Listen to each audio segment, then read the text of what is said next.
to take the third stair up the staircase. My body resisted and refused. I stepped down 2 steps back into the colorful hallway of the Adidas office in Portland, which is covered in inspirational quotations and pictures of athletes at peak performance. I pressed the button for the elevator, feeling confused. As the elevator climbed, my anxiety and panic also climbed. What was wrong with me? The elevator doors opened to a sea of smiling faces. I couldn't smile back at. I slowly walked to my desk and sent a message to our department's human resource representative and asked if she could meet with me. Every day, I'd been working all day at the office, going home, and then working until midnight, but that couldn't be the problem. This was just what doing my best looked like. I somehow made my way to the plush HR room, filled with white couches, blankets, and fluffy white throw pillows. I surprised myself by starting to cry. This kind individual said, "Jessi, you don't look good. Are you okay? I think you need to go to the doctor now." A little later, I was in the doctor's office, trying to force a smile, to show her I was okay. She didn't return the smile. "You're not going back to work." I said, "What do you mean? I have work left to do even today when I get home." Her face got even more stern as she leaned forward. "You aren't going back for weeks." My ears started to ring as it set in that she was quite serious. "Your body is shutting down. You pushed your body and mind to its limits, and now it's pushing back by forcing you to stop. Either listen to it and recover, or it will quit on you." The next 5 weeks were the slowest in my recallable memory, and I realized my view of the world had betrayed me. Work hard, get ahead, do your best, get good grades, go the extra mile. Yet here I was on the couch watching Unbreakable Kimmy Schmidt on Netflix. I don't tell you this story to gain pity. I did this to myself. But it made me reflect what other career advice had led me astray or had I needed to reject in order to be successful. So I have 2 pieces of non-traditional career advice for you. Don't take silence as an answer, and don't do your best. Since graduating from high school, I've attended college and grad school, had more than 5 internships, held more than 10 jobs in a variety of industries, and at companies ranging in size from Fortune 500 to 3 people, and recently started my own company. I've hired and interviewed hundreds of people for jobs ranging from minimum wage manufacturing work to director level. I've also been a guest lecturer and panelist for freshman business students for the past 5 years, and a judge in high school business competitions like DECA. I do want to recognize there are elements of privilege in my story. I've attempted to pull from my own experiences stories that will be most relevant and that students have found most valuable.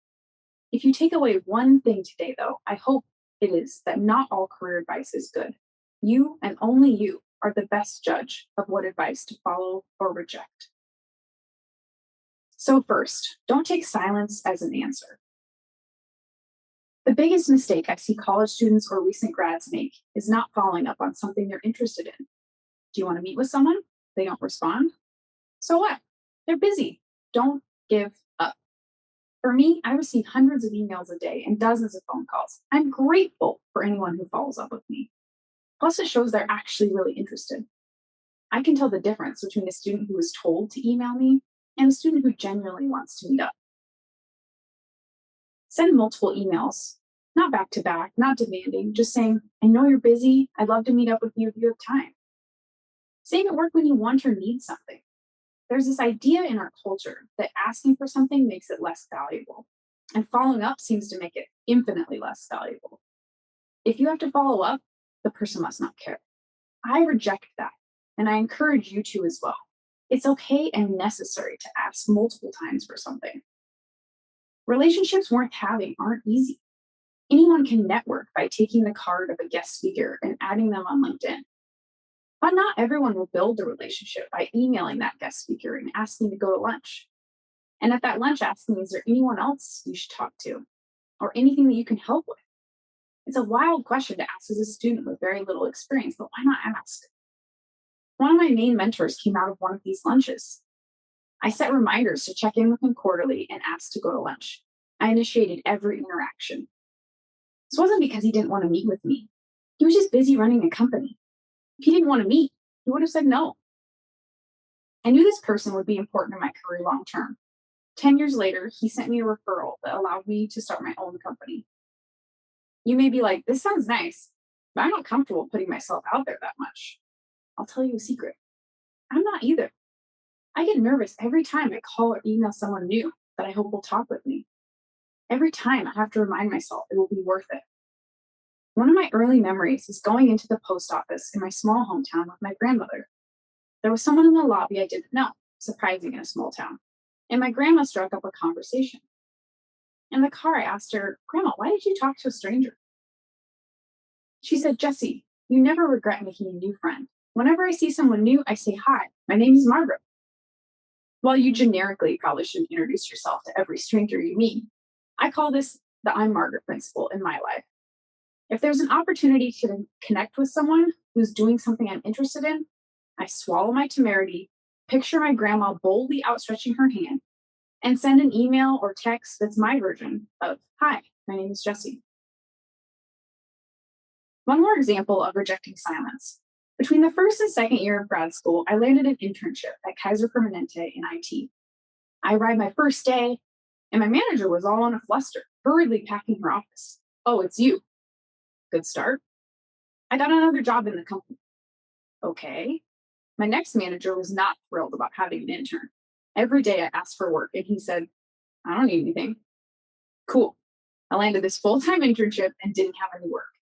Maybe I should try to meet my coworkers. So I made cookies for all 50 people on my floor and took them door to door as a conversation starter. I was met with utter confusion. Why would you make your coworkers cookies? Cool. Not the right floor to make friends on. No one cared if I showed up each day, but I still wanted to learn something. I asked around for an organization chart with everyone's names, titles, departments, and bosses. I got back fragments of information, so I started assembling a master chart inside my cubicle, like I was hunting a serial killer with color coding and drawing lines. I picked people on my chart and emailed them and asked them to have lunch, and then asked them who to have lunch with. I also learned where people's cubicles were. One day, I swung by the marketing department to see if they needed anything, and they were having an issue with Adobe Acrobat. I knew the answer from high school and fixed it. They asked if I could fix other files. One thing led to another, and pretty soon, across a few departments, I put together a job. I attended meetings, produced deliverables, and people started to recognize me in the building. Why do I tell you this? Because I was a nobody. I was just a forgotten intern with a shaky I'm Margaret audacity. After 3 months, I had built one of the most comprehensive org charts that people would come take pictures of in my cubicle, and a list of resources for new hires that I was able to share with HR, and they started using. I was able to speak more clearly about Kaiser's financial model than 90% of employees I interacted with, and had real influence to get projects done faster than average based on all my connections. I've applied this approach of meeting a wide variety of people and finding ways to add value not in my job description in every job I've had since. It can be done just as well even without lots of free time. Silence can mean no, but double check, triple check. Reach back into the silence until you pull out what you want. Most people won't put in the effort, which just leaves more opportunities for you. This leads to my second piece of advice. Don't do your best. Huh? Sure seems like you were doing your best in that example. Do you remember my opening story? This is the piece of advice that all other pieces of career advice must be paired with. I remember listening to some sort of audio recording of a motivational speaker, and they mentioned anxiety and overcoming it. And then the following words slapped me across the face. But if you have a diagnosed anxiety disorder, these steps may not be relevant. A diagnosed anxiety disorder? What's that? A doctor could diagnose anxiety? I thought everyone lived in constant anxiety. But now I've just heard it can be a disorder. I went to the trusty internet, which first diagnosed me with many terminal WebMD illnesses, and then I took quizzes about anxiety. Talk about doing your best. I aced them all, meaning my anxiety was apparently quite high. I said I needed therapy. Cool. Sounds expensive for a student. I found a program in Portland where doctoral psychology students did therapy sessions for $20. I was terrified, though, and a bit ashamed to need therapy. I arrived in this weird upstairs office over a daycare where everything, and I mean everything, floor, ceiling, walls, was bright blue. Apparently, it was supposed to look like we were in the ocean underwater. It was decrepit and freezing cold, but I went there once a week for a year. I learned about generalized anxiety disorder, major depressive disorder, medical words for things I thought were just part of my life. Found out about medications to help the chemicals in my brain, learned about mindfulness and meditation. Since then, I've continually made an effort to have access to therapy for my life and career. Did it prevent me from a 5-week medical leave due to burnout? No, but I don't know how far I would have made it without starting to care for my mental health at all. It's an ongoing journey. It's getting better, but we still live in a world where mental health is separated from physical health. But it's the one piece of the puzzle that makes everything else work. All career advice without a component of mental health is useless because it doesn't take into account that we're whole people. Before I started at Adidas, I sat in the basement in a conference room across from a panel of 3 people interviewing me. One interviewer leaned over the table. How would you rate the level to which you like to complete your work? Is this a trick? The answer seems so obvious.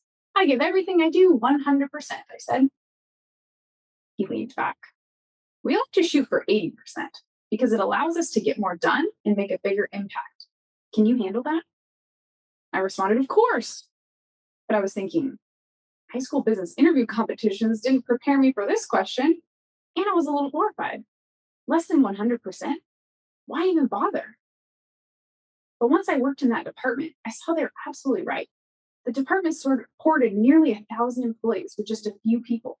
Perfection would just get in the way of their progress. And as a manager, this has been the number one issue I've had with new employees. If I hire you, I believe you can do the job.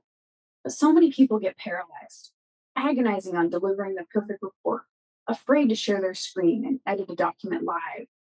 What I've learned being on the other side of the interview table is that I don't want perfection or someone's best. I want someone who keeps putting themselves and their work out there.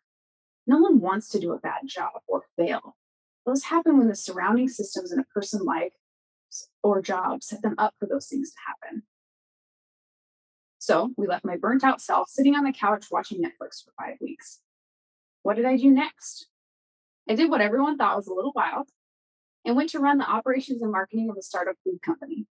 Some people never learn, huh? Actually, I did learn. The startup environment gave me the chance to build my muscles of trying for 50 to 80%, seeing what worked, and starting over again each day without taking it personally. I learned to prioritize and say no. I created a hybrid schedule that involved sometimes working at home. And what happened? In less than 3 years, with the help of my team, we grew our company 10 times over. From 3 employees to now more than 30. From a 700 square foot kitchen to a more than 7,000 square foot full manufacturing facility. And from a product available in 20 stores to over 2,000. Are you saying we should all go work for startups? Not necessarily. Adidas was a great place to work. I just didn't have the tools or the time to understand how to add value without adding so much that my health paid the price. To sum it all up, don't take silence as an answer. Instead, persistently follow up, pursue your interests, and create value. And don't do your best. Instead, pursue good mental health and progress over perfection. Find enough people to make cookies for that some reject you in order to find the relationships that matter. Find your under the sea safe space for your mental health. Find your place to go from watching Netflix to building something that matters to you. And maybe one day we'll run into each other and have a I'm Margaret moment.